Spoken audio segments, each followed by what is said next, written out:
د نجونو پر مخ د پوهنتونونو بندولو په اړه د ولسمشر غني تازه او تر پخوا سخت پیغام وایي طالبانو له امریکا سره پټې معاملې کړي او غواړي د کوړه خټک مدرسې نصاب افغانستان ته راوړي. نور معلومات همدغه ویډیو کې را سره تعقیب کړئ او چینل هم سبسکرایب کړئ. پخواني ولسمشر محمد اشرف غني لیکلي بسم الله الرحمن الرحیم له بده مرغه په هیواد کې د ښځو د تعلیم او کار اوسنۍ ستونزه ډیره جدي ده.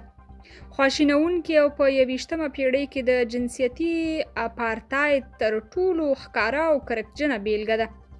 اصلي ستونزه د حاکمې ډلې عدم مشروعیت دی، دا ځکه چې دوی په غیر ولسواک ډول حاکمان دي او افغانستان یې اشغال او ټول ولس یې یرغمل کړی دی.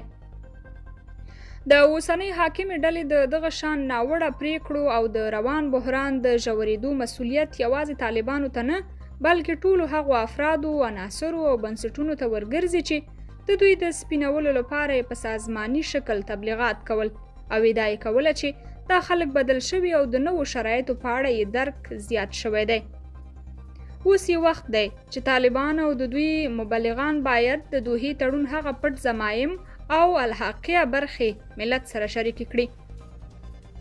پوښتنه دا ده چې امریکا سره د دغو پټو تعهداتو په اړه ولې ولس ته وضاحت نشي ورکولی او د دې جزئیات یې ولې له ولس څخه پټ ساتلی دي. حاکمه ډله په کوم صلاحیت غواړي د افغانستان تعلیمي نصاب بدل کړي؟ آیا دوی غواړي د افغانستان تعلیمي نصاب د حقانیه مدرسې په نصاب بدل کړي؟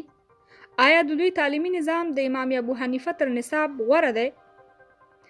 ما په کراتو ویلي او بیا یې وایم، که یوه نجلۍ باسواده شي 15 راتلونکي نسلونه بدلوي او که یوه نجلۍ بې سواده پاتې شي راتلونکي کې د 15 نسلونو د بربادۍ سبب ګرځي.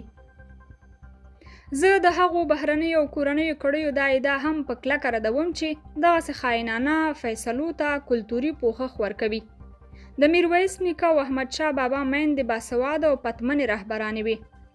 زه د هغو نجونو او هلکانو چې نن یې په ننګرهار، کندهار او نورو ولایتونو کې د زده کړو د حق لپاره د اختناق په دې سختو شرایطو کې اعتراضونه کړي ستاینه او قدرداني کوم.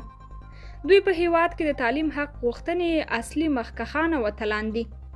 اوسنی ځوان نسل یعنې ښځې او نارینه کولی شي روان استبداد د راتلونکو 100 کلونو لپاره د خپلو صفوفو په پیاوړتیا، اتحاد او اتفاق له منځه یوسي.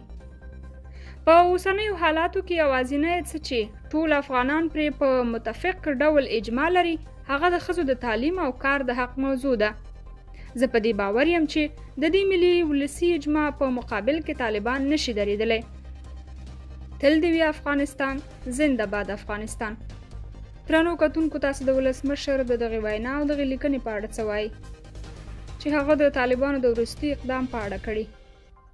خپل نظریات مو را سره کمنټونو کې ولیکئ او د نورو معلوماتو لپاره چینل هم سبسکرایب کړئ.